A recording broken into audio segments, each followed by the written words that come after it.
I'll tell you how it started, because nobody else will tell it right. They'll give you the official version, the one with clean numbers and a tidy narrative arc and a medal ceremony where everyone's boots are polished. That version exists. I've read it.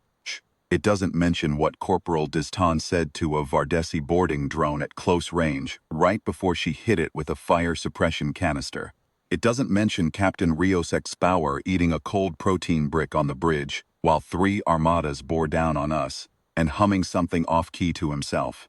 It doesn't mention Kalu arguing with his own engineering team in a corridor at 3 in the morning about whether a particular hull patch was load-bearing or decorative, which was a classification he had apparently invented, and which the rest of the fleet's engineering manual did not recognize. It doesn't mention any of the things that actually happened. I was Sergeant Rael Goss, 14th Composite Infantry, assigned to the carrier Ricochet Splendid 18 months before anyone outside our hull had heard of us. My assignment wasn't a promotion.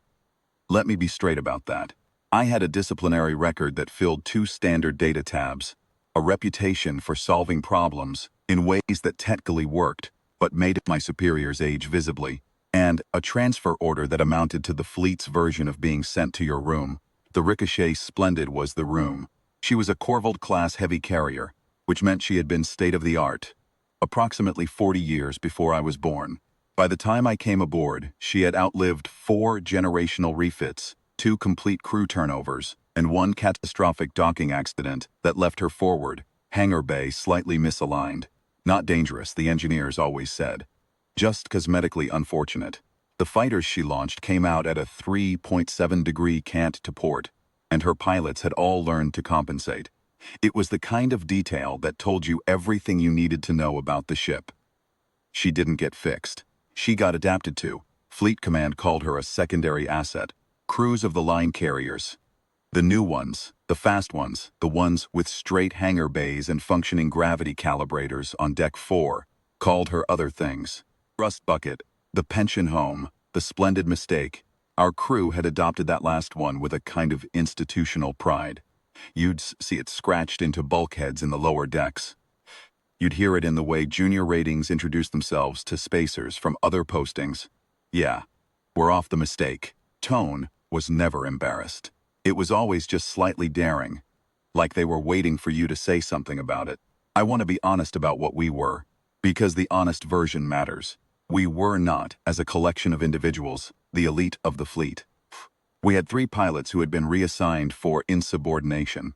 One of them, a warrant officer named Pella, had been specifically cited for performing unauthorized aerobatic maneuvers during a resupply escort, which, by her accounting, had been the safest way to clear a debris field, and by her commander's accounting, had been 12 seconds of personal recreation at fleet expense. The other 2 had similar stories with different details. What all 3 had in common was that they could fly anything, anywhere under any conditions, and their paperwork was a disaster. We had an engineering chief, Master Warrant Kalu, who had once solved a coolant leak by routing it through the crew rally drain system and simply not told anyone for 6 weeks, until someone noticed the soup tasted different. He was not apologetic about this when it came out. He said, the coolant was technically non-toxic at the concentration the routing produced, and that the repair had held without any secondary failures, and that in his professional view, these were the 2 metrics that mattered. Fleet Inspector, who had been called to review the incident, had not shared his professional view. Kalu had been reassigned to the Ricochet Splendid shortly afterward, which he described to me once as the fleet's way of putting talented people somewhere. Their talent couldn't get them into further trouble. He said without bitterness. He had the quality of a man completely at peace with being underestimated. We had a gunnery section that ran its targeting drills competitively, with a betting pool, and had consequently become the most accurate gunnery section in the secondary fleet, but also the most difficult to formally supervise. The pool was technically against regulations. Sarah Pole, who ran gunnery, maintained a parallel set of records that showed the drills as voluntary proficiency exercises, which was accurate in the sense that no one was compelled to participate, and inaccurate in the sense that not participating meant missing the pool payouts. which had become a significant portion of everyone's discretionary income. The accuracy gains were real and measurable. Fleet Command's position, if asked directly, was that they preferred not to be asked directly. We had me. What we also had, and what I only understood in retrospect, was a complete absence of the thing that made every other crew in the fleet predictable. The Vardessi Compact had been at war with the human sphere for 11 years when the Ricochet Splendid got her orders. I'll explain what the Vardessi were, because most people who weren't there still don't understand, and most people who were there can't explain it without shaking. They were a crystalline network organism. That sounds like it means something, but let me make it concrete. Every individual Vardessi unit, what we called a soldier for lack of a better word, shared partial sensory data with every other unit within a 60-kilometer radius in real time. Not communication, not signals, shared experience. When one unit calculated a firing solution, every unit in range had access to that calculation. When one unit registered a threat pattern, every unit in range could update for it instantly. The result was an opponent that fought like mathematics. They didn't have tactics in the way we understood tactics. They had solutions. They would assess a battlefield, compute an optimal approach, execute it simultaneously across all units, and then update. There was no lag between decision and action. There was no individual fear to exploit. No chain of command to disrupt. No moment of human hesitation where you could slip a knife in. You couldn't demoralize them because morale required individual consciousness. You couldn't trick the flanks while engaging the center because the flanks and the center were the same mind. 11 years of war had cost us badly. We'd learned to fight them in certain ways. Massed formations with synchronized fire could sometimes overwhelm their ability to update fast enough. Prize worked once per theater, because after the first surprise, the pattern was in the network and they could calculate around it. The fleet had gotten very good at fighting them in a specific doctrine-bound way that minimized losses and occasionally achieved tactical victories. Fleet Command was proud of this. They had built a war machine, optimized to fight an opponent that thought faster than any individual human. Problem, and I mean this precisely, was that the optimization was visible. We had become, in our effort to fight them, more like them, predictable, doctrinal, synchronized.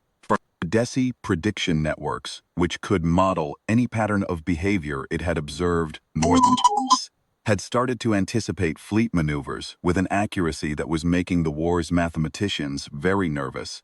We were becoming legible to them. Every refinement we made to our doctrine gave them more data. Every best practice we enforced made us more regular, more like an equation they could solve. None of this was in my briefing when I read my transfer orders, or I'm telling you now because it becomes relevant. The orders came on the 14th of September by ship calendar, during third watch, which meant most of the crew was asleep, and I was in the NCO mess, playing a card game with Des Ton and a lance corporal named Vico Arrett, who had been assigned to us from Fleet Logistics after losing a significant argument with his previous posting's commanding officer about inventory management protocols. The argument, as Vico told it, had been entirely correct on the facts and entirely wrong in tone. We understood. The deck was short 17 cards from his last posting, and we had never bothered to replace them, which meant the game produced hands that no standard probability model would have recognized as legitimate outcomes. The orders were classified at a level that meant the captain read them alone and then called a senior staff meeting at 0300 ship time. I was a sergeant, so I heard about the meeting secondhand from our platoon lieutenant, who heard it directly and came to find me in the armory where I was cleaning my rifle. Lieutenant Kassenfeld was 26 years old, which made her younger than 3/4 of the people she commanded. But she had a quality that mattered more than experience in most situations. She always told you the truth directly and without softening it, even when the truth was very bad. She told me the truth directly and without softening it. The fleet had taken significant damage in the Heron Corridor engagement 4 days prior. 3 of the line carriers were in emergency repair. The Fast Response Task Force was 12 days out. Someone needed to hold the Palace Transit, a navigational choke point connecting 2 major systems. For those 12 days, or the Vardessi would push through it and the systems behind it became indefensible. The Ricochet Splendid had been assigned to hold it. We were the only ship close enough and still combat capable. The phrase, still combat capable, was doing significant work in that sentence. We had a main battery that worked. We had fighters, we had troops, the carrier's age, and the misaligned hangar, and the fact that our gravity calibrators on Deck 4 had been intermittently failing for 3 months were noted in the orders and classified as acceptable variants. I asked the lieutenant what assets we'd have. She said, us. Just us. I asked what the Vardessi were bringing. She said, 3 Armadas, converging on the transit from separate vectors, and that the advance elements would arrive in approximately 36 hours. Down my rifle, I sat with that for a moment. 3 Armadas. A Vardessi Armada was not a fleet in the human sense of the word. It was a swarm. Estimates ranged from 700 to over 1,000 combat units per Armada. Each unit networked with every other, all of them executing as a single mathematical intelligence, against one 40-year-old carrier with a cosmetically unfortunate hangar bay. Then I picked up my rifle and started cleaning it again, because there was nothing else immediately useful to do. What I didn't say to Lieutenant Feld, what I kept to myself, because saying it out loud would have made it harder to work, was that I had understood for the first time why we specifically had been given this assignment. Not because we were available, because we were expendable. Fleet Command needed someone to die in that transit slowly enough to buy 12 days. And the Ricochet Splendid was the ship nobody would miss. That was the calculation. I had been in the fleet long enough to recognize a calculation. It made me angrier than I expected. Not at being expendable. I'd been in enough rooms to know that everything and everyone is expendable under the right circumstances. What made me angry was the assumption that being expendable meant being dead. Seen the officers who wrote those orders. I'd been in their briefings. They were precise and professional, and entirely accustomed to thinking about certain assets as solved quantities. We were a solved quantity to them. 12 days, delay the Vardessi, take acceptable losses. I decided they were wrong about the acceptable losses part. That decision, made in the armory at 0300, while I cleaned a rifle I hadn't fired yet that posting, was where everything else began. Captain Rios Bauer ran his senior staff meeting, and then opened it to every NCO on the ship. That was not standard doctrine. Standard doctrine for a situation like this was a clean command brief, information on a need-to-know basis, and morale messaging managed carefully from the top. Rios Bauer had been in the fleet for 31 years, and had opinions about standard doctrine that he kept professionally private, but expressed through actions like this.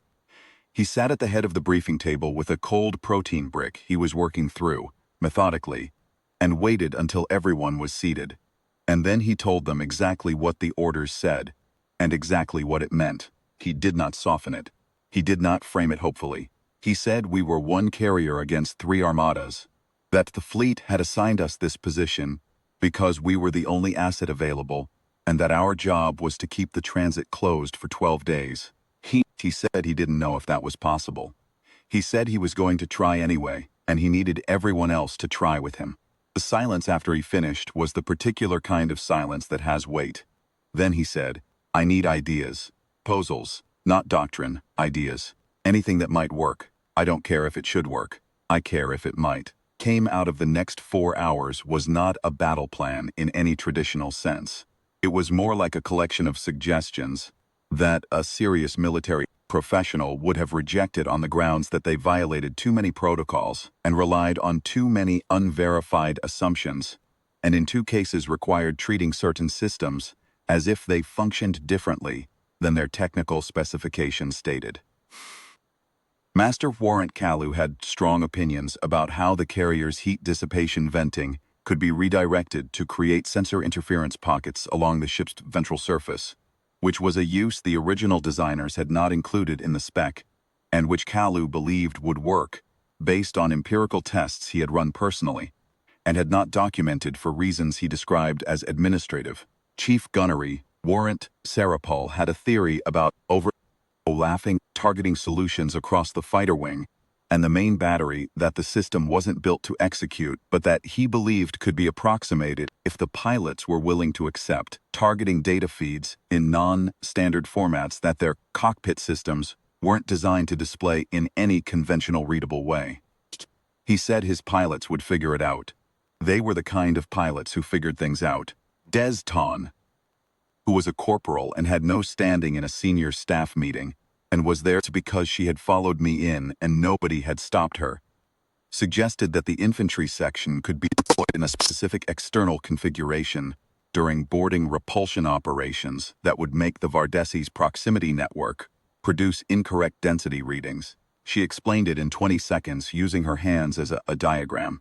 The room was quiet for a moment. Rios Bauer asked her to explain it again slower. She did. He wrote it down. That was the thing about Rios Bauer. He was not a genius. I want to be precise about this. He was not the most tactically brilliant officer I had served under. He had no special insight into Vardessi network behavior. What he had was the discipline to recognize when the normal rules weren't going to work and the genuine flexibility to not apply them anyway. He had spent 31 years learning how the fleet fought and had developed somewhere in that time a fine-grained sense of which parts of that knowledge were wisdom and which parts were just habit. He was very good at knowing the difference. And he had the rarer quality of being willing to take an idea seriously, regardless of where it came from, including from a corporal who had no business being in the room. He briefed the full crew at 0600, all 812 of them in shifts, with the same information each time. He told them what was coming, what the assignment was, and what he needed from them. He told them he did not expect clean doctrine, and he did not want it. He wanted them to do whatever worked. He told them the ship had a reputation in the fleet, and that he had always found that reputations had two sides, and that the side everyone else saw was not necessarily the useful one. I watched 800 people come out of those briefings with an expression I recognized. It wasn't exactly hope. It was more specific than that. It was the look of someone who had been told they weren't expected to follow the rules and had realized that was not a problem for them. We had 30 hours before the advance elements of the first Armada arrived. What happened in those 30 hours I can describe in outline but not in full, because I was in 17 different places during that period and didn't sleep, and my notes from that time are largely fragments written on whatever surfaces were available. Kalu's engineering teams were doing things to the carrier that I was professionally obligated not to ask about in detail. At some point during hour 14, I walked through engineering section 3, and there were 4 technicians doing something to the heat routing conduits with tools that I was fairly certain belonged to the galley. I did not stop walking.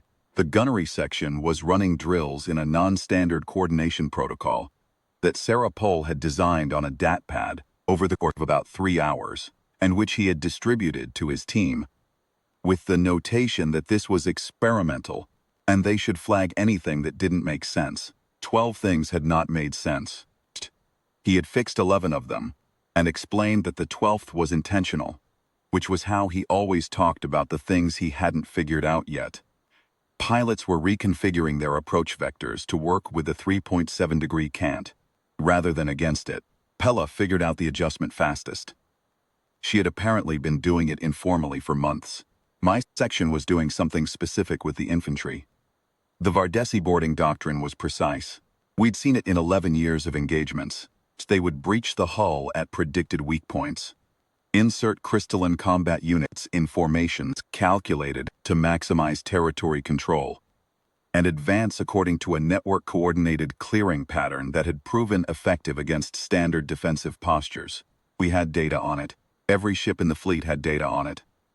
And because we had data on it, we had developed standard defensive postures that were designed to counter it. The problem with those defensive postures was that the Vardessi had data on them too. What Des had suggested, and what I had spent the night before departure working into an actual plan, was to not defend like a human military unit. The Vardessi's proximity network assessed enemy density, calculated threat vectors, and redistributed units to apply optimal force at optimal points.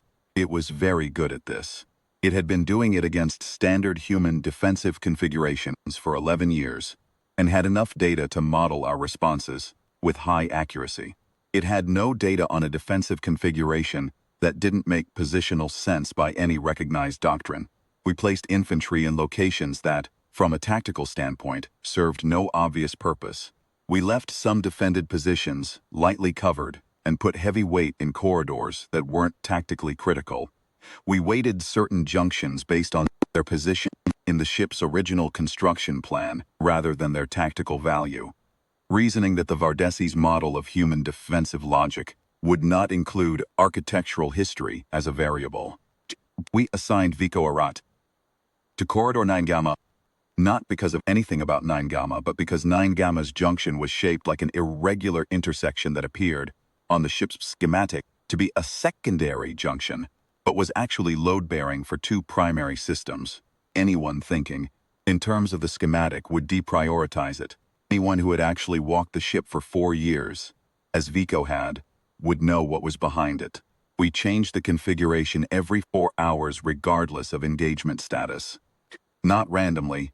Random would have been detectable as a pattern of non-pattern, which the network could also model. We changed it on a schedule derived from the card game I'd been playing with Des and Vico, the night the orders came in, which was an old game with irregular scoring, and a deck that had 17 cards missing from Vico's previous posting, which produced hands that no algorithm had ever been designed to anticipate, because no algorithm had ever been fed the specific input of Vico Arat's incomplete deck. I am not making this up. The first elements arrived 34 hours after the orders came in, 6 hours ahead of estimate, which was itself information. It meant the Vardessi had detected us at longer range than standard doctrine assumed and had accelerated their approach vector.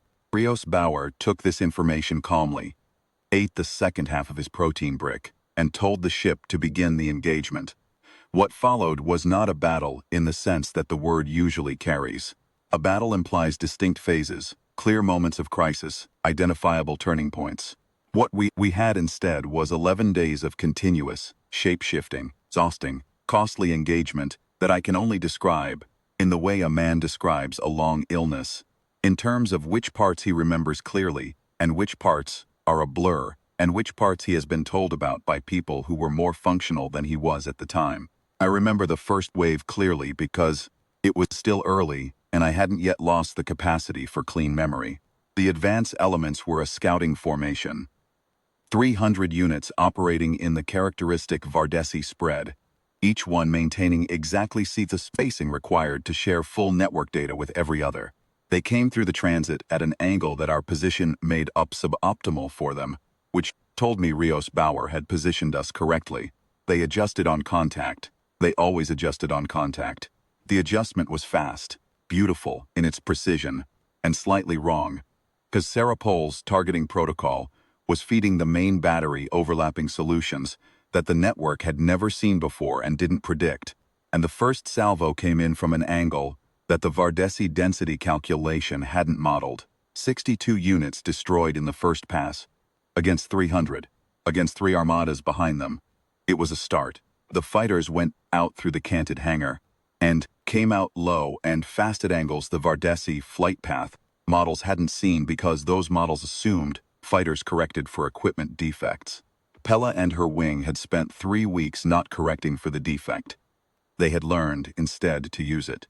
The 3.7-degree cant produced an exit trajectory that looked, to a predictive model, like a calibration error that was about to produce a crash, and the Vardessi network had routed its interception calculation to catch a correcting fighter, rather than one that never corrected. By the time the interception calculated properly, the fighters had already passed through their engagement window, and were looping back from an angle the model had classified as empty. We lost 2 fighters in the first engagement. The pilots survived, ejected clean, recovered within 90 minutes. The bay took damage that Master Warrant Calla repaired, using methods I remain officially unaware of. He came to me afterward and said the bay was operational at 91%. I asked about the other 9%. He said it was a cosmetic issue. I recognized the phrasing. The first boarding contact came on day 2, hull breach in Sector 7, which was, deliberately, not where we had put our heaviest infantry. It was a medium-weight position on paper, which should have told the Vardessi's density network that a standard clearing operation would suffice. What it actually held was Deston's section, 14 soldiers in a configuration that the Vardessi's tactical model did not have a classification for, in positions that covered all three approaches from that sector, but from vectors that weren't the approaches. Dees had spent her first deployment in a posting, so understaffed that her section had defended position with half the body's doctrine called for, which meant she had learned, by hard necessity, how to make a small number of people occupy a large amount of space in ways that didn't look like what they were until it was too late. The Vardessi formation came through the breach in textbook formation and found itself in a crossfire. From positions that the network's territory control calculation had assessed as unoccupied, the calculation had been looking for the right kind of presence in the right kind of positions, and had not found it, because Dez's people weren't in the right positions. They were in hers. I was at the breach site within 8 minutes of contact, which is where I was when dead the thing with the fire suppression canister that isn't in the official record.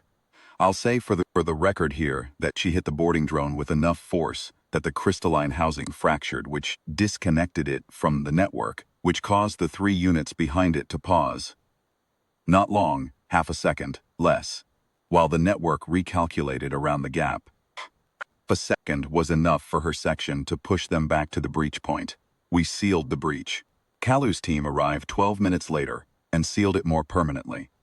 Using, he told me afterward, a process that was technically against hull maintenance regulations, but which he had used before and was confident in. I did not ask questions. Day 3 was when we lost Corporal Arat. I'll say this plainly and not dress it up. Vico Arat was 23 years old. He had been in the fleet for 4 years. He had lost an argument about inventory protocols and ended up on our ship, which was the kind of thing that happened to a lot of us, and which in his case had placed him in a boarding defense. In Sector 12 on Day 3, when a second hull breach hit the position his squad was covering, they held it. They held it completely. And without losing the breach point, and without giving the Vardessi clearing formation what it needed to advance. Vico was the cost. I'm putting this here because the official record lists him as a casualty statistic and does not note that he was the reason Sector 12 held, and Sector 12 holding was the reason the main power junction behind it stayed intact. And the main power junction staying intact was the reason the carrier kept firing for the next 8 days. I'm putting it here because he was real, and he was ours. And he deserves the specific accounting. He had a card deck with 17 cards missing. I still have it. I took it when we cleared his bunk. We had 97 infantry at the start of the engagement. By Day 5 we had 71. By Day 8 we had 58. We changed the configuration every 4 hours throughout. The Vardessi boarding doctrine kept hitting positions that were weighted differently than their models predicted, kept encountering resistance vectors that their clearing calculations hadn't included, kept finding that the density assessment they'd made 6 hours earlier didn't reflect the current defensive layout. They adapted, but adaptation for the Vardessi required sampling new data and updating the network model. And we were generating new configurations faster than their update cycle could incorporate them. I didn't understand this at the time in clinical terms. Understood it in the felt sense that you develop after enough contact with an opponent. The sense that something about the way they were moving was off. Precise. They were always precise. Precision requires a model, and a model requires that the thing you're modeling behave with enough regularity to model. We weren't behaving with enough regularity. I could feel it in the half-second pauses. I could feel it in the way the boarding formations would halt at junctions, reassess, and proceed differently than they should have by their own doctrine. They were recalculating more often than they should have needed to. Day 4 and 5 blurred together in a way that days 1 through 3 hadn't. Sleep was 4 hours in a chair with the comm clipped to my collar. Meals were whatever was in reach.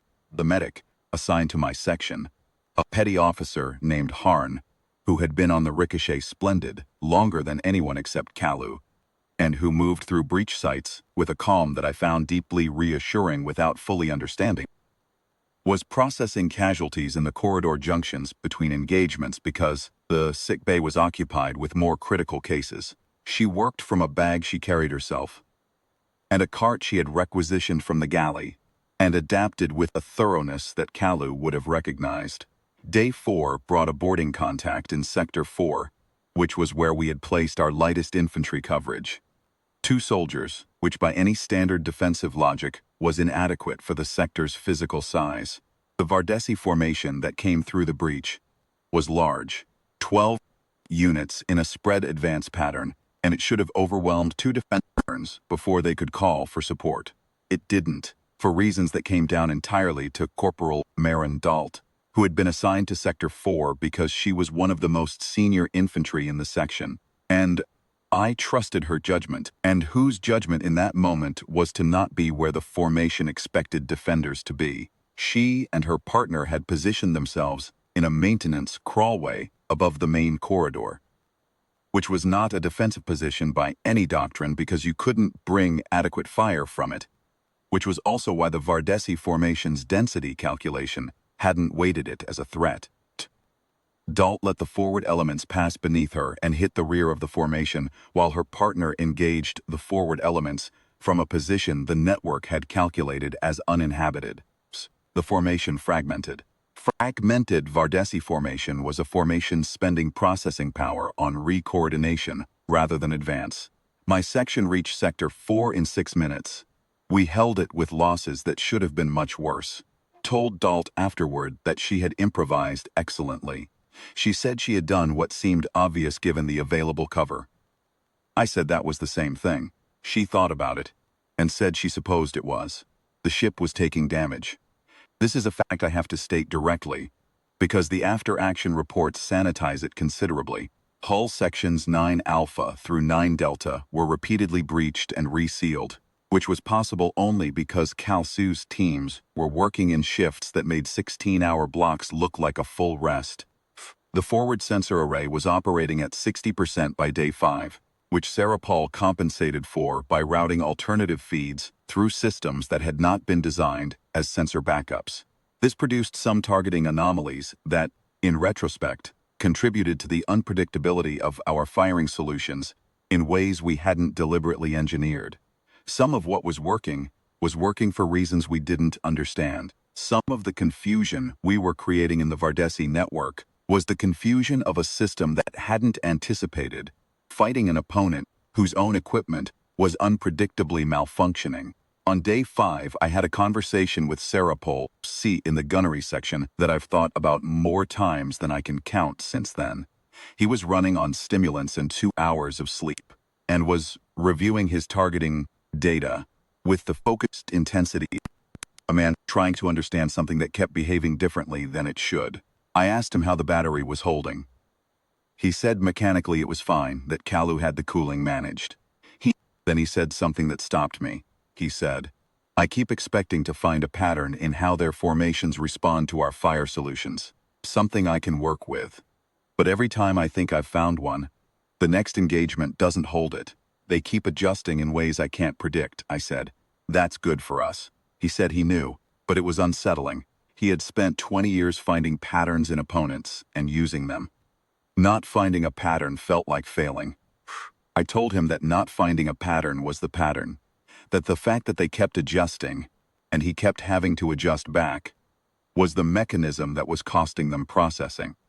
Every time they updated to compensate for something he'd done, they were spending cycles they couldn't spend elsewhere. The engagement wasn't a battle in the conventional sense. It was a tax. We were making them pay in cognitive overhead for every hour they stayed at the transit. He looked at his data for a moment. Then he said, "So I should keep varying the solutions even if I think I've found something that works." I said, "Especially then." He nodded once, the way a man nods when something clicks into place, and went back to his console. He didn't eat the meal that was on the edge of the console for the next 3 hours. I left it there and didn't mention it. I said this to Rios Bauer on day 5, and he looked at me with an expression that was genuinely difficult to read. And then he said, Then we don't fix what's making noise. He meant it precisely. He meant that the damage, the unreliability, the ways the ship wasn't performing to spec, was part of what the Vardessi network couldn't model. A ship performing to spec is a predictable thing. A ship where the forward sensors are rerouted through the galley environmental monitors. The targeting solutions are therefore slightly and randomly offset from what they should be is not a predictable thing. We had stumbled into a principle, and he had recognized it faster than I had. Rios Bauer saw more clearly than any of us, partly because he slept less than any of us and had therefore stopped expecting the world to behave sensibly. He called me to the bridge on day 6. I remember this. I smelled terrible and hadn't slept in 30 hours, and the bridge, with its functioning ventilation and ambient lighting, felt almost surreal, and he showed me the engagement modeling. The Vardessi update intervals for their tactical prediction net had lengthened. They were spending more processing on modeling us. They were, in the machine intelligence equivalent of being puzzled, putting more resources into figuring out what we were doing. He ate the last of what I think was his 4th protein brick of the day, which meant he also hadn't been sleeping much, and he said, "They're spending cycles on us. Every cycle they spend modeling this ship is a cycle they're not spending modeling the transit defense, and we've got 6 more days to keep them spending cycles." I asked him how. He said he didn't know specifically, but that generally speaking, the answer was to keep doing whatever we'd been doing. The things that were working because they were things the Vardessi couldn't anticipate.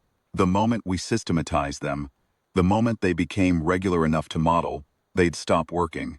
So the answer was to not systematize them. This was, in retrospect, the most tactically sophisticated thing anyone said to me during that entire engagement. And it came from a man eating a cold protein brick at a console that had a sticky button on the secondary comm that he'd been working around for 2 weeks without requesting a repair, because the repair request would have brought a fleet inspector aboard, and the inspector would have asked questions about the heat dissipation venting. We kept the pressure irregular. The gunnery section started rotating their coordination protocol, not randomizing it, which would have lost the effectiveness, but varying it in a rhythm that matched the firing patterns of Sarah Pole's betting pool drills, which themselves were irregular, because people played differently depending on shift, fatigue, what they'd eaten, and a half-dozen other variables that produced outcome variation that looked to a predictive model, like noise. The pilots kept varying their approach angles, not randomly, but according to each pilot's individual quirks and preferences, which diverged enough between them to produce approach profiles that couldn't be summarized by a single model. Pella flew every pass differently, not because she was instructed to, but because she was a pilot who had been flying non-standard trajectories for 2 years and had developed something like an aesthetic around it. Day 7 brought a development I hadn't anticipated. 3 Vardessi units, separated from a boarding formation when Dez's section pushed them back through a resealed breach, failed to withdraw fully. They were isolated.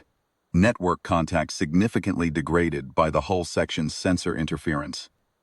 And instead of attempting to reconnect, they did something we had no reference for. They stopped moving. They stationed themselves in a junction outside the breached section and simply stood. 4 hours. I received this report from Dez and went there myself because I didn't believe it. I arrived at Junction 7 Bravo and there they were. 3 crystalline units standing in a loose triangle formation, advancing, not retreating, not attacking, just occupying the space. My immediate tactical instinct was to move on them. But something made me wait. Tesh, the intelligence analyst, had been briefed and arrived 18 minutes later and asked me to hold position. She's, we watched them for a while and took readings on her handheld sensor package and then told me what she thought was happening. She believed they had been cut off from the network for long enough that their tactical calculation had entered an indeterminate state. They had last received updated orders before the isolation. Those orders had specified the corridor they had been attempting to clear. They had been prevented from completing those orders. Without network connection, they could not receive a new calculation. Without a new calculation, They could not reorient toward a different objective. So they were doing the only thing available to them.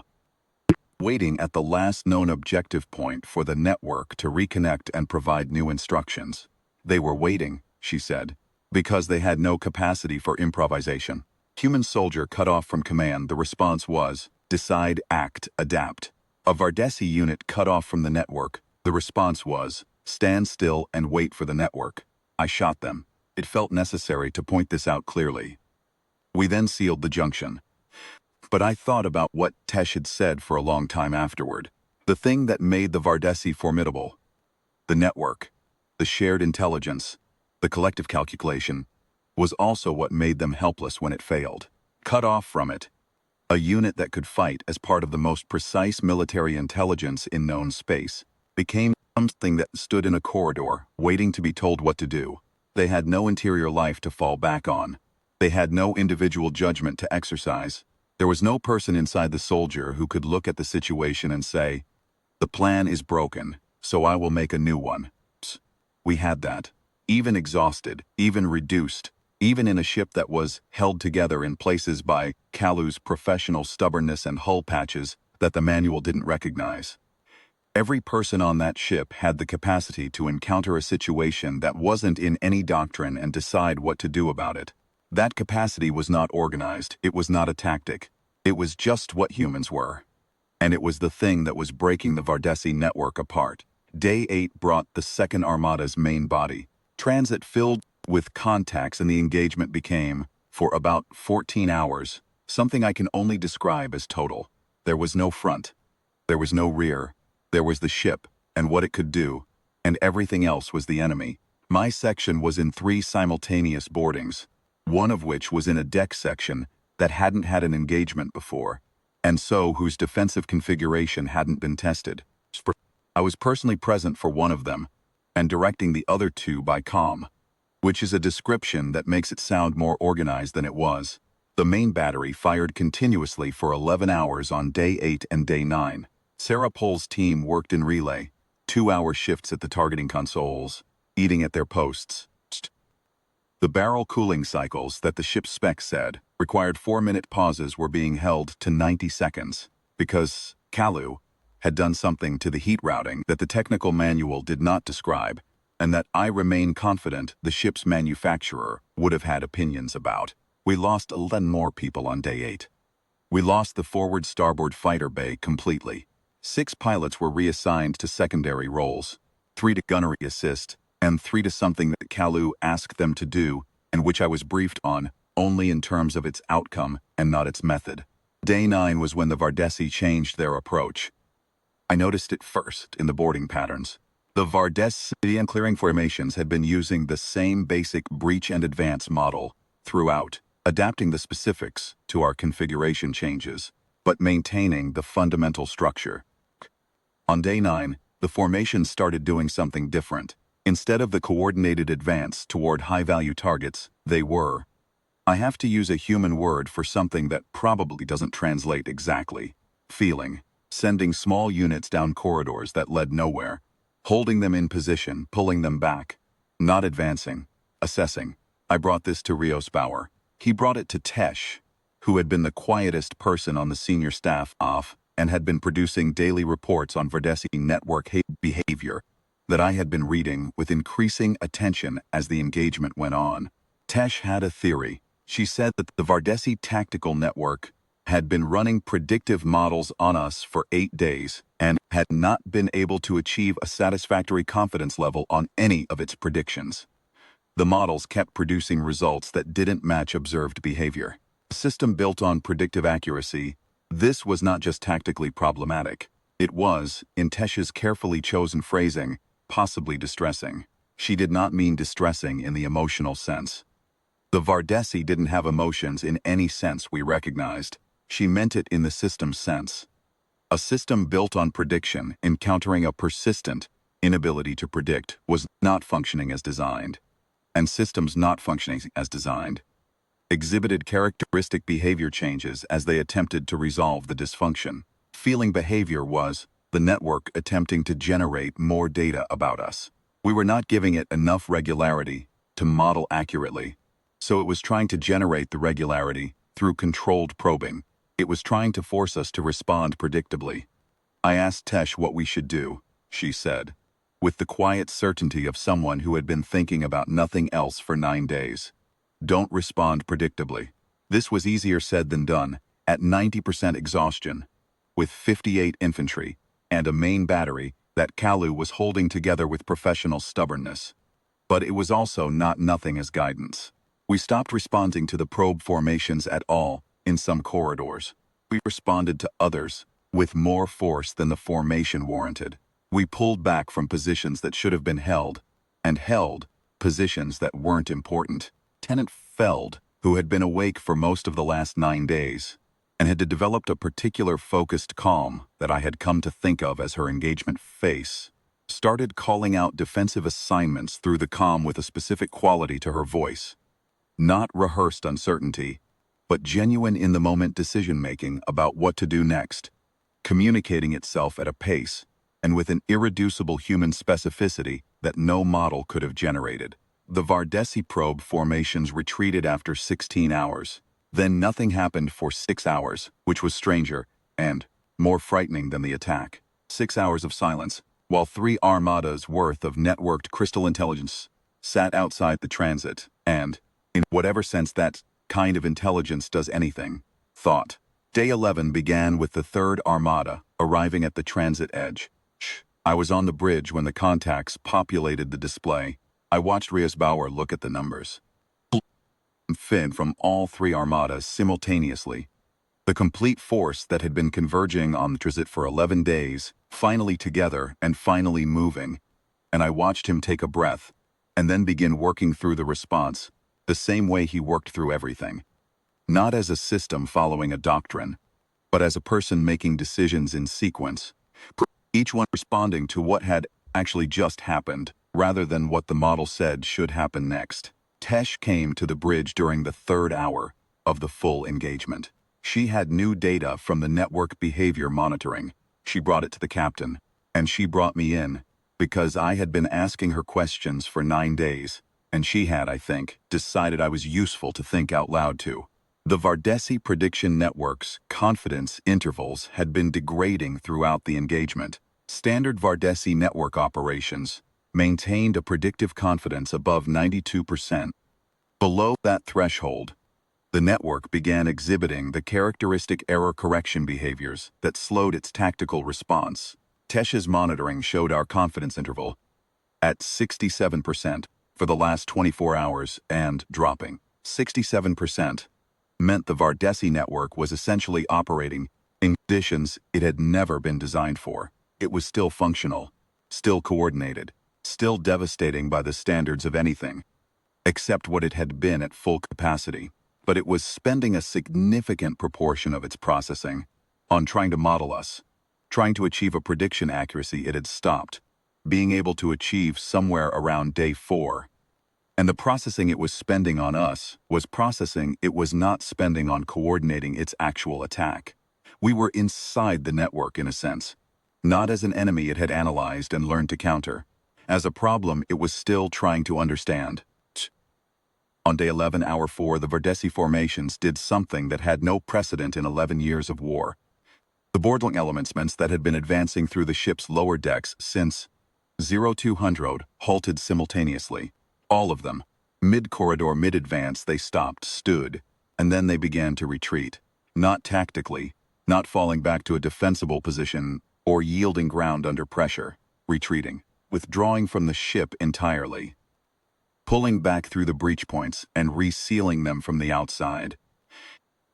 I was in Corridor Junction 7 Alpha when this happened, and I watched 3 Vardessi units that had been advancing toward my position simply stop and turn. I had my rifle up. I had 2 soldiers beside me. We stood there and watched them leave.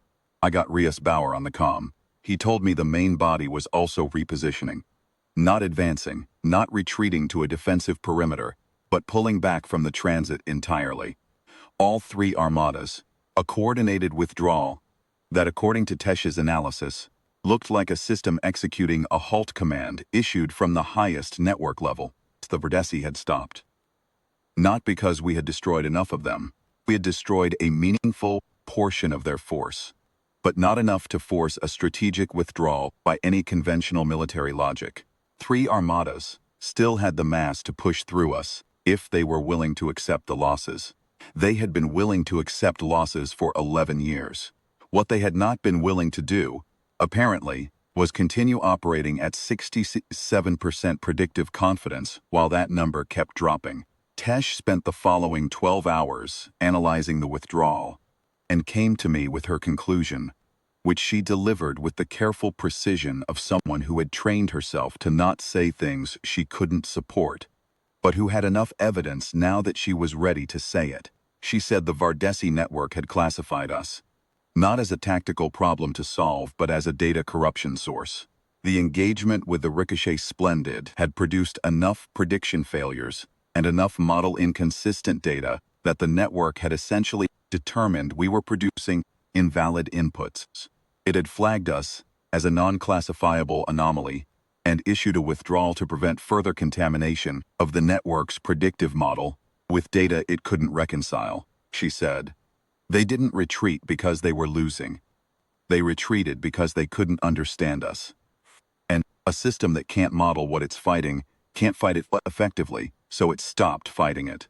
I sat with that for a while. What she was describing, I turned it over carefully because I wanted to understand it and not just file it away, was that the thing the Vardessi network had been optimized to exploit, human regularity, had not been present in sufficient quantity for the system to function. We had not given it the data it needed to be what it was. We had been through exhaustion and stubbornness and irregular card games and misaligned hangar bays and Master Warrant Kalu's creative approach to maintenance regulations, too human for the system to parse. The relief fleet arrived 19 hours later, 12 days and 7 hours. We had held the transit for 12 days and 7 hours. I watched the line carriers come through, the fast ones, the new ones, the ones with straight hangar bays and working gravity calibrators, and I felt something that I'll describe as complex. There was relief, obviously. There was the particular hollow feeling that follows sustained crisis when the crisis ends and the body doesn't yet know what to do with the absence of emergency. There was grief for the ones we'd lost. 41 people. And I knew all their names, and I went through the list in my head while the rescue ships came in. And there was something else. Something I want to be careful about describing accurately so I don't overstate it. The fleet's commanders who had written us into their operational plan as a delay tactic. As a solved quantity, an expendable buffer, had been right about our assignment and wrong about what we were. We had been assigned to die slowly enough to buy time, and we had bought the time. We had not died on their schedule. Done different. Something that wasn't in the plan and wasn't in their model of what we were capable of. Because their model of us was built on the same assumptions the Vardessi's model was built on. That we would behave predictably, that we would follow doctrine when doctrine was available, and expire in documented ways when it wasn't. We hadn't followed doctrine, not because we were brilliant, and not because we were brave in some special way that other units weren't. We hadn't followed doctrine because we were the Ricochet Splendid. And following doctrine wasn't something we'd been doing in any consistent way since before I arrived. We were a ship full of people who solved problems by whatever method was available, who ran gunnery drills competitively because that made them better, who patched hulls with techniques the manual didn't endorse, who played cards with incomplete decks, who argued about inventory protocols in ways that were technically correct and professionally catastrophic, who had been sent here because the fleet didn't know what else to do with us. We were irregular. We had been assigned to the secondary fleet because we were irregular. And we had held the transit because we were irregular. And it was the same irregularity both times. The fleet had tried to put us somewhere we couldn't do damage. Instead, they'd put us somewhere our damage was the point. Captain Rios Bauer's official debrief lasted 4 hours. The intelligence section wanted everything Tesh had documented about the network confidence degradation. The tactical analysis teams wanted the gunnery protocols and the fighter trajectory data and the infantry configuration logs. There were officers in that room who had signed the order sending us to the transit, who were very quiet during the parts of the debrief that covered what we'd actually done. I was present for parts of it as a witness. I kept my expression professionally neutral and my thoughts to myself. Pella was debriefed separately by the Fighter Tactics Division for 3 hours. I was told afterward that she had described her approach vectors in terms that the debrief officers had found difficult to codify into doctrine. They had asked her to formalize it. She had told them it was less a method than a set of instincts developed over 2 years of flying a canted hangar bay, and that formalizing it would probably make it stop working. The debrief officers had found this frustrating. She had not seemed troubled by their frustration. After the debrief, late at night by ship time, I found Rios Bauer in the observation bay on deck 3. He was standing at the viewport, looking at the transit, which was full of rescue ships and salvage tugs now. He had another protein brick. I don't know where he was getting them at this point. I stood next to him for a while without saying anything. He said 31 years. Never been in an engagement where the answer was just to be ourselves. I said, I think we were lucky. He thought about that. He said, maybe. But I don't think it was the kind of luck that runs out. I think the thing we did, he stopped, considered. I think it works because it's real. They can model a pattern. They can't model a person who genuinely doesn't know what they're going to do next. I thought about Vico Arat and his incomplete card deck. I thought about Des Ton and her fire suppression canister. I thought about Kalu's galley drain incident that we'd all been eating around for 6 weeks. And the way he had looked at the inspector afterward, with the calm of someone who had fixed a problem and considered the matter resolved. I thought about Pella and the 3-hour debrief, and the way she apparently could not explain in doctrinal terms what she did, because what she did was not doctrine. I thought about 41 people whose names I knew, and whose irregularity had contributed to something that the most precisely engineered intelligence in the known galaxy couldn't compute around. I said, I'll write that up. He nodded. He finished the protein brick.